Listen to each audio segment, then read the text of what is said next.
Hey guys, welcome back. Today I wanted to highlight the rose Beloved Bill. This is another Jalbert Rose, and it's a rose that I just got in 2025 from Palatine. And I love this rose, and I can't wait to see what it does next season. So, a little bit about Beloved Bill.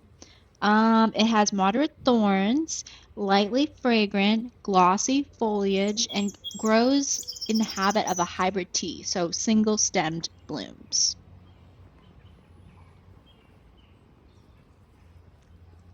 And keeping in theme with my YouTube channel, showing from garden to vase, I wanted to give you some inspiration of some arrangements that I made with Beloved Bill throughout the season.